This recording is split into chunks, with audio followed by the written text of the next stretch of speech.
자, 혹시 재벌이나 정치인들 재판받으러 갈 때 휠체어 타고 가는 거 있잖아요. 그거의 원조가 누굴까 싶은데 바로 오늘 주제인 이기업 창업자라는 얘기가 있어요. 그러면 혹시 말단 공무원으로 사회생활을 시작하면 보통 말년에 뭐가 될까요? 구급 공무원으로 시작해서 차관이 됐다, 순경에서 어디까지 올라간 케이스다, 입지전적인 인물이다, 이런 얘기들이 있는데, 근데 오늘 주제인 이기업을 시작한 사람은요, 말단 공무원을 하다가 자기 사업을 시작해서 서울 강남에다가 최대 규모의 아파트 단지를 짓고 한때 재계서열 20위 안에 들었던 그룹의 총수, 재벌이 됐던 인물이죠. 그런데 그 과정에서요, 정치인 관료 할 것 없이 심지어 대통령까지 뇌물을 막 엄청나게 먹이고 부실 대출을 일으키고 수조 원대의 부도를 내서 결국은 한국 경제 역사상 최대 비극의 신호탄을 쏘아올린 장본인. 근데 이 사람은 사업 시작할 때도 그렇고 중대한 고비마다 역술인의 말을 들었다는 얘기도 있는데요. 아무튼 근데 이런 사실이 낱낱이 밝혀져가지고 전 국민이 지켜보는 청문회 자리에 선 사람이라면 무슨 말을 할 수 있을 것 같아요? 죄송하다, 잘못했다, 사실은 그런 의도는 아니었다. 하지만 이기업 총수는 그렇지 않았어요.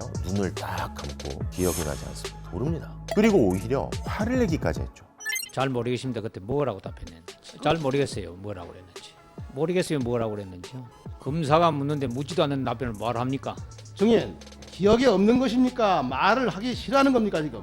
아닙니다. 기억이 전혀 없습니다. 전화 한 거가 될 일을 어떻게 기억합니까? 걔도 모릅니다. 직원들이 한 게이지. 나 참.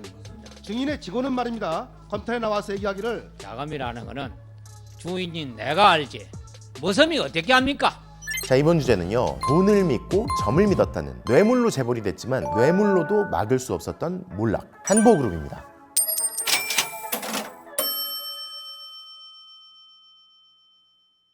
자, IMF 외환위기가 발생하기 얼마 전이죠. 1997년 초에 한보철강이 부도나면서 한보그룹도 무너지기 시작한 건데요. 외부 차입금이 무려 5조 원에 육박했던 이 부실그룹의 총수는요, 이쯤 되면 부도가 불가피합니다, 이렇게 얘기하는 은행장과 고위 관료한테 오히려 큰 소리를 쳤다고 해요. 게다가 불법 특혜 대출을 질타하는 국회의원한테는 청문회 자리에서 오히려 당신 같으면 대출도 못 받았을 거다, 이렇게 뭐라고 하고요. 뭐라고 하니까 그랬어. 당신은 10억도 대출 못 받았을 거라고. 내가 여기서 한마디 얘기하죠. 내가 그 제1은행장한테 네, 부도로 낸다 얘기하다가 네. 그랬습니다. 또 그 임창열, 재경원 차관이 그 이튿날 아침에 보는데 부도 통계를 하길래 그 얘기해서 그 사람한테 생리로 빼면은 부작용이 나면은 몸 전체가 부작용이 나가지고 죽는 수도 있다. 네. 당신이 부도로 내려고 보거든. 신중히 고려해가지고 부도로 내라. 네. 당신이 하수인인 것 같는데 당신이 잘 우리 사람한테 얘기를 해가지고 재경 원장을 얘기한 겁니다. 얘기해가지고 신중히 고려하라고 이렇게 얘기한 일이 있습니다.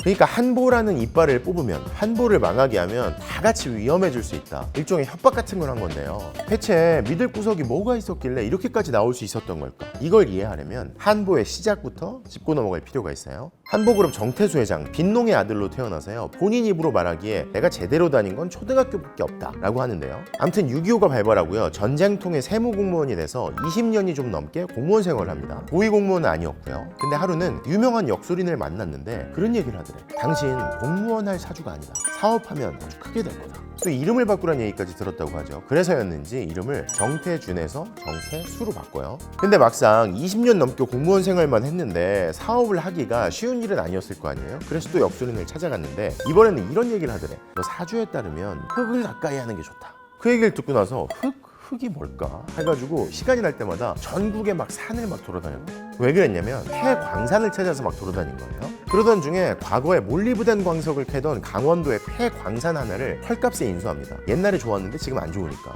그러면서 마침내 공무원을 그만두고 몰리브덴 광석을 수출하는 회사를 차리죠. 부인이 마련해온 갯돈 100만 원에다가 9평짜리 자기 집 담보로 200만 원을 추가로 마련해서 52살이었던 6급 공무원 출신 정태수가 1974년 한보상사를 설립한 거예요. 근데 그 인수한 광산이라는 게 채산성이 안 나오니까 폐광이 됐고 또 헐값이었을 거 아니야. 이게 당장 돈이 안 되니까 세무공무원 할 때 동료들을 설득해가지고 돈을 모아서 구로동에다가 땅을 사가지고 소형 아파트를 짓기 시작합니다. 172세대인가 뭐 그랬어요. 이걸 지어가지고 팔아서 돈을 남겨서 구로동에 이어서 대치동, 신림동 등지로 더 세대수가 많은 아파트를 점점점 지어나가면서 돈을 모으기 시작하죠. 사업이 확장돼 나가면서 정태수는 사업가로서 당시에는 소위 집장사라고 했죠. 아파트의 시대가 열리면서 아파트를 짓고 돈을 벌기 시작한 거예요. 그리고 나서 대운이 터졌는데 1978년에 미국에 있던 대규모 몰리브덴 광산에서 불이 났대. 그러니까 이 정태수의 몰리브덴 광산에서 수출하는 광석값이 급등하기 시작한 거예요. 갑자기 막 폐광 수준이었던 게 황금알을 낳는 거위가 된 거지. 그리고 차차 규모를 키워가던 주택 사업에서도 대박이 터졌으니 강남 재건축 얘기하면 꼭 나오는 곳이죠. 1979년부터 4,400세대가 넘는 당시 아시아 최대 규모의 아파트 단지라고 했던 대치동 음마 아파트 건설에 성공한 거예요. 근데 이 음마 아파트가 처음부터 대성공은 아니었어요. 오히려 이것 때문에 한보가 망할 뻔했지. 원래 이 음마 아파트 있는 지역이 비가 오면 물에 잠기는 저지대, 유수지였대. 비가 많이 오면 물에 잠기니까 땅값이 상대적으로 쌌을 거 아니에요. 그 땅을 정태수의 한보가 계속 사들인 거죠. 근데 마침 서울시가 탄천 제방을 새로 만들면서 더 이상 이 지역이 비가 와도 물에 안 잠기게 됩니다. 갑자기 이 땅의 값어치가 올라간 거죠. 그래서 여기다가 아파트를 아주 대규모로 짓는데 78년에 부동산 투기 억제 조치가 나오고요. 제2차 오일 쇼크가 연이어서 터지면서 분양이 안 되는 거예요. 또 당시에 상대적으로 음마 아파트가 다른 지역 아파트들에 비해서 좀 큰 평수였거든요. 그러니까 쉽게 막 덤벼들 수가 없는 거지, 사람들이. 야심차게 여기다가 대규모로 아파트를 엄청나게 지었잖아요. 그래서 한보가 망하기 직전까지 갑니다. 그래서 당시 정태수 회장은 은행으로 출근을 했대. 돈을 빌려야 되니까 하루하루 왔기가 막 바쁘니까 막 은행장 앞에 막 들어 눕고 막 그랬는데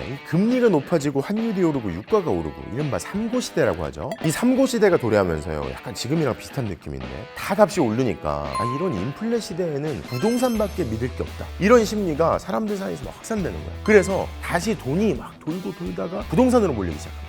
이러면서 순식간에 그 분양이 안 되던 음마 아파트가 완판이 되고요. 언제 위기가 있었냐는 듯이 한보가 우뚝 서게 되죠. 정태수 회장이 막 자랑을 막 하기도 했어요. 음마 아파트가 분양이 딱 되니까 나한테 돈이 뭐 몇천억이 생기더라, 현금이.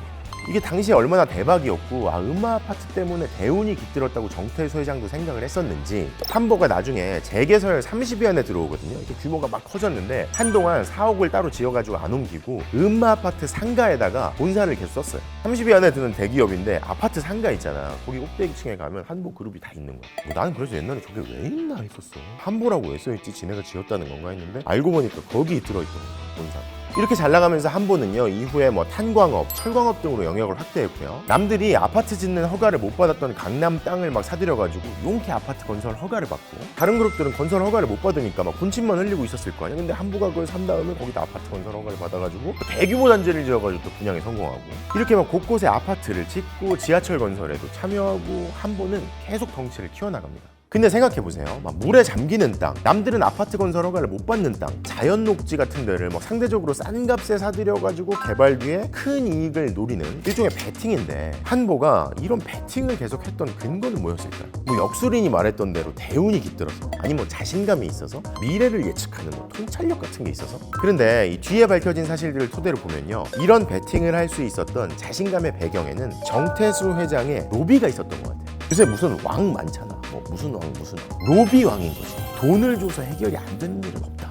실제로 당시 한보 정태수 회장은요, 대통령 장인과의 연계설뿐만 아니라요, 한보그룹에 정부와 서울시의 고위공무원 출신들을 막 대거 영입하기도 했고요. 또 로비할 때도요, 무슨 일이 있을 때만 막 찾아가서 돈 주고 이러는 게 아니라 평소에도 늘 중요하다고 생각하는 사람들이 이렇게 리스트가 있을 거냐, 이 사람들한테 명절마다 경조사마다 또 무슨 일이 있을 때마다 무슨 일이 없어도 계속 로비를 하는 거죠. 계속 챙겨주는 거야. 떡잎부터 알아본다고 하는데 얘기 된다 싶으면은 로비, 또 약간 잘 되고 있으면 또 로비, 잘 되고 나서도 끈 떨어졌다 싶은데 또 로비.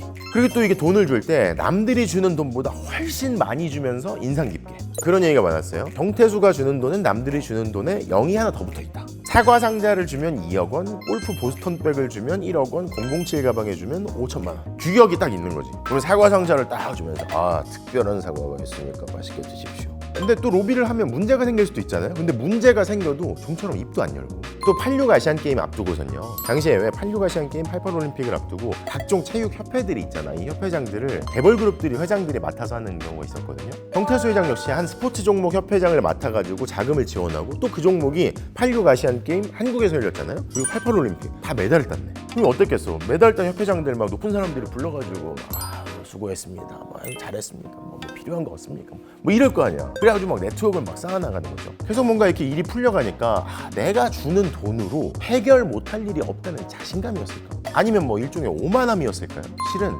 크게 문제가 됐던 적도 있었어요. 이게 소위 수서 사건이라는 건데요. 왜 서울에 수서 있잖아요, 강남에. 80년대 후반에 새로 들어선 정부가 주택 200만 호를 짓겠다 이런 공약을 내세웠거든요. 근데 200만 호라는 게 짓는 게 쉬운 일이 아니잖아. 200만 호야. 그럼 200만 세대를 짓겠다는 거. 그럼 거기 몇 명이 들어가겠어? 3인 가구, 4인 가구면 600만, 800만이 들어갈 거 아니야? 임기 5년 동안 다 짓겠다는 건데. 근데 이게 공약이 엄청나게 대형 공약이잖아. 특히 수도권에는 집 지을 땅도 부족한데.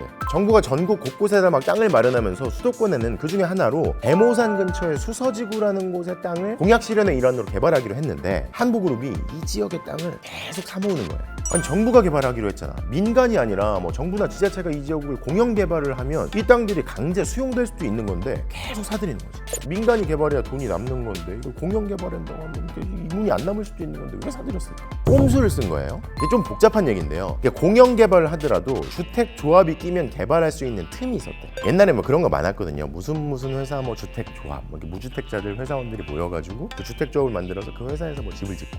그래서 한보가 직장 주택 조합들을 막 끌어모으기 시작해줘. 근데 이게 아주 일반적인 평범한 직장들이 아니라 뭐 은행, 국세청, 공기업, 언론사 등등의 소위 힘 있는 직장 위주로 생각해보세요. 이 직장 주택조합들로 이렇게 틈을 만들고요. 이 사람들이 어떤 사람들이야? 주택조합 사람들이 힘께나 쓰는 직장에 있는 사람들이잖아요. 그러니까 이 사람들이 이해관계를 같이 하니까 이 사람들이 막 민원도 계속 제기하고 하면 정부가 이걸 막을 수는 없을 거다. 그래서 한보가 여기다 베팅을 하고 땅을 사모으고 정태수 회장은 뒤에서 계속 로비를 한 거죠. 이게 로비가 어느 정도였냐면요. 뭐 공무원, 정치인, 국회의원을 여야 가릴 것 없이 다 줬어. 심지어 대통령한테까지 돈을 150억 원이나 주고. 그게 나중에 밝혀졌어요. 그래서 한보가 이 수서지구에다가 실제로 아파트를 짓기 직전까지 갔는데 문제가 발생합니다. 일단 아무리 노력을 해도 법적으로 봐줄 수가 없는 땅이 포함되어 있었고요. 또 일부 언론이 이 문제를 계속 특혜가 있다 해가지고 집중적으로 보도하면서 사람들한테 어느새 공분이 일어난 거예요. 이게 몰래 뒤에서 하려고 했는데 이게 문제가 불거지면서 사람들이 열받기 시작하는 거죠. 야, 집 사기 이렇게 어려운데 얘네 이렇게 특혜를 받아? 저렇게 힘 있는 사람들이? 저렇게 로비를 해서? 이게 엄청난 파문이 일면서요. 서울시장이 경질되고요. 감사원 특별감사, 그리고 이어서 검찰 수사도 시작되고 국회의원들 막 구속되고 정태수 회장도 구속됐어요. 근데 이쯤 되면 한보그룹이 망하진 않더라도 계속 시들어갔을 것 같은데 실제로 재계서열이 그렇게 해서 점차 밀리고 추락하는 것만 같던 한보그룹이 다시 살아나기 시작했습니다. 그리고 그냥 살아나기 시작한 게 아니라 덩치를 오히려 더 키워나가게 됩니다.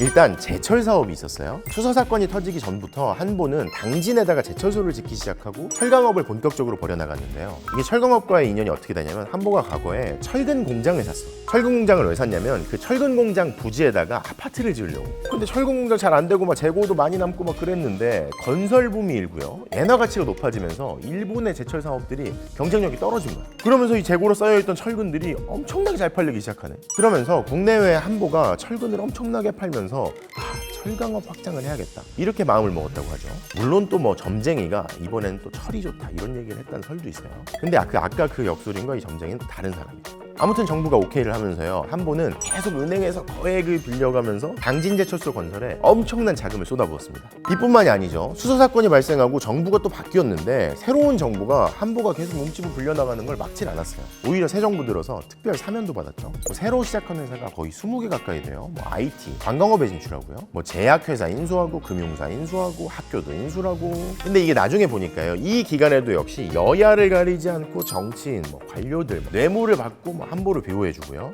또 은행에 로비를 하고 아까 또 정치인 관료들이 은행을 압박해서 특혜 대출을 받게 해줬다. 이런 사실이 드러났죠. 그렇게 막 멈추지 않고 돈을 줘가면서 덩치를 키워가고 뭐 이런 한보가 위기를 계속 피해가는 것 같았는데 1997년 1월 드디어 파국이 다가왔습니다. 극심한 자금난에 시달리던 한보철강이 오늘 끝내 부도로 쓰러졌습니다. 한보철강이 그동안 얻어쓴 빚은 4조가 넘습니다. 사회적인 그리고 경제적인 여파가 엄청날 것으로 우려되고 있습니다. 당초에 한보는요 당진제철소를 짓는데 2조 원이 좀 넘게 들 거다 이런 계획을 밝히고 돈을 빌렸었는데요. 이게 계획보다 계속 대출이 늘어가면서 시중은행 등 채권단이 빌려준 돈이 5조 원 이상으로 불어났어요. 근데 계속 돈을 빌려야지 제철소를 짓고 이게 돌아갈 거 아니야. 그래서 계속 로비하고. 하지만 세계 철강 시장의 수요도 안 좋고 또 한보가 도입한 공법이 사업성이 없다 이런 평가가 지배적인 상황에서 이런 돈놀이, 돈으로 계속 돌려막는 게 지속될 수가 없었던 거예요. 그래서 첫 부분에 말씀드린 그 얘기가 나오는 거예요. 돈을 계속 더 빌려달라고 하는데 이제 안 빌려주고 부도를 내려고 하니까 오히려 적반하장으로 이렇게 얘기하는 거지. 생리를 뽑으면 죽을 수도 있어요. 아니 돈을 빌리는 사람이 은행장한테 또 경제관료한테 그리고 그렇게 97년 1월에 한보 철강이 무너진 이후에요. 연이어서 다른 기업들의 부도 사태가 발생했고요. 급기야 그해 말 IMF 외환위기를 맞게 됐죠. 하지만 이렇게 엄청난 비극에 신호탄을 쏘아 올린 한보 사태로 실형을 살았던 정태수 회장은 또다시 훗날 특별 사면을 받습니다. 자, 개발 시대에 사업을 했던 많은 이들이요, 거액의 로비를 하면서 사업을 키우고 또 잘못을 덮고 성공하기도 하고 실패하기도 했지만요, 저는 개인적으로 이 인물처럼 끝까지 이런 식으로 나왔던 사람을 보지는 못했던 것 같아요. 지금 우리 말입니다. 중소기업들은 몇 천만 원 빌리기 위해서 정말 은행 문턱을 놨다가 무수히 드러나야 돼요. 증인은 뭡니까? 온갖 부정과 비리를 동원해가지고 6조의 거금을 갖다가 은행에서 빼낸 다음에 마음껏 사용했어요. 3살 배기 손주한테 15억짜리 집을 줬죠. 애들 손자는 정량한 겁니다. 손주한테 증여했어요. 그렇습니다. 무슨 돈으로 했습니까? 내 돈 가야죠. 내 돈이라는데 어느 돈입니까? 땅판 돈도 있죠. 한보 사태를 일으키고 감옥에 살다 나온 이후에도 재기를 꿈꾼다면서요. 자신이 이사장으로 있던 대학에 교비를 횡령한 혐의로 재판을 받다가 해외로 도피한 정태수 회장은요, 일본을 거쳐서 중앙아시아 남미까지 피해 다니다가 숨졌다고 하는데요. 어쩌면 이 인물은 끝까지 돈이 있으면 결국에는 해결 못할 일은 없다라고 생각을 했던 걸까요? 역사 속으로 사라진 한보그룹 그리고 정태수 회장에 대한 평가가 예나 지금이나 비슷한 건요, 결과가 나빴기 때문인 것만은 아닌 것 같습니다.